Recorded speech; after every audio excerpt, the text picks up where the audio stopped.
Warning, massive spoilers ahead. If you don't want future events in the game to be spoiled, then skip this video right now.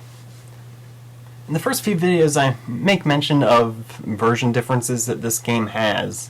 What I mean when I talk about this being the first version of Ocarina of Time, I meant that the copy I'm playing just so happens to be of the initial release of the game, which has a lot more glitches and uncut content than future releases on the N64 and other consoles that it was ported to.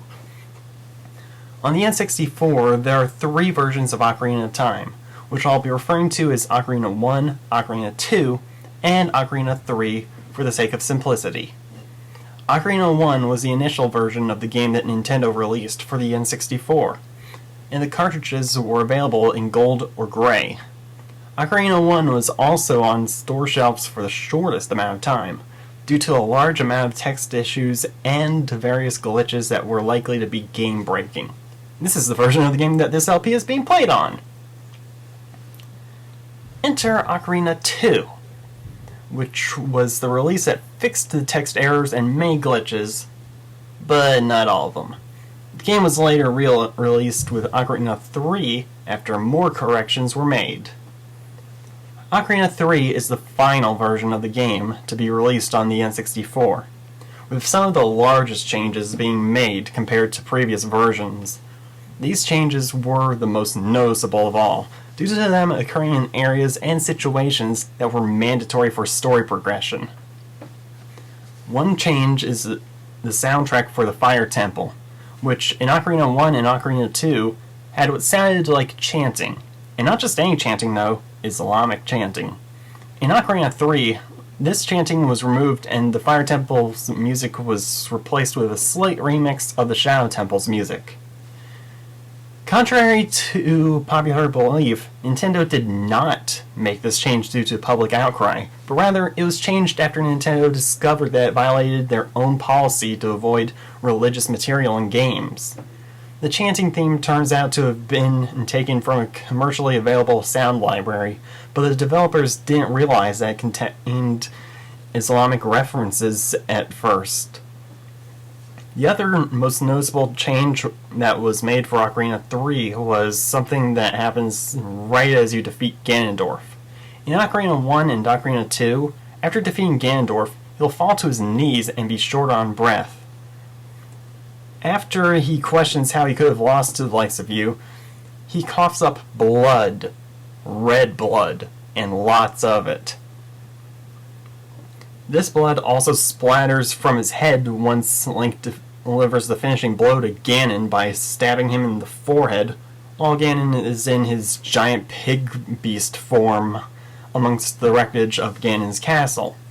In Ocarina 3, these 2 instances of blood were changed so that the blood was green and not red. It also looked kind of like puke whenever he would cough it up as Ganondorf. This is likely to have been done so that the game would maintain its E rating and not get a T rating for blood flying through the air. Now for the ports and re-releases, which I'll be referring to as Ocarina 4 and 3D. Ocarina 3 was later modified into Ocarina 4 for 2 ports to the GameCube and 1 trial version on Super Smash Bros. Brawl. This version was modified so that all instances of the Gerudo symbol, which was that of a crescent moon with a star symbol, which is also associated with Islam, was changed to a new unique design that was first introduced in Majora's Mask, the sequel to this game. All instances of the original Gerudo symbol were removed, and that includes on pushable blocks, various switches that need to be pushed down, the symbol on the mirror shield.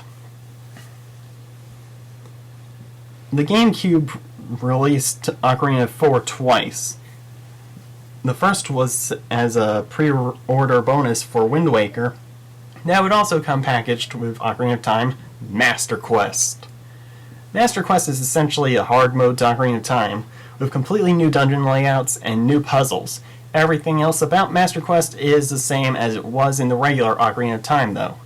The second release of Ocarina 4 was for a special GameCube bundle that came with the Collector's Edition, containing Zelda 1, Zelda 2, Ocarina of Time, and Majora's Mask. On to the Wii and the Virtual Console! As far as I know, it is a direct port of Ocarina 4 that is available for download for 1,000 Wii points.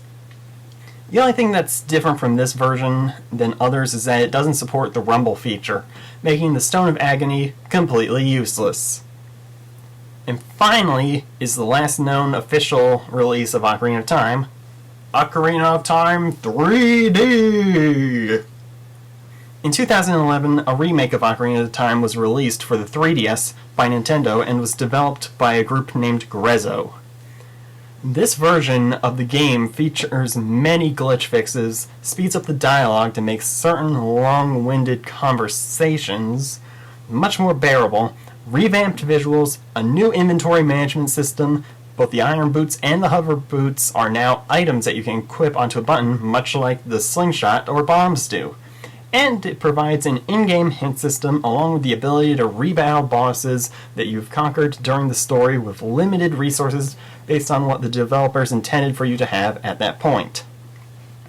Also, as a reward for completing the game, you can unlock Ocarina of Time 3D Master Quest, which is vastly different from the previous Master Quest. The dungeons and puzzles remain the same, however, enemies now deal out double damage to Link, and the entire world is flipped backwards. What was once on the west is now to the east, and vice versa.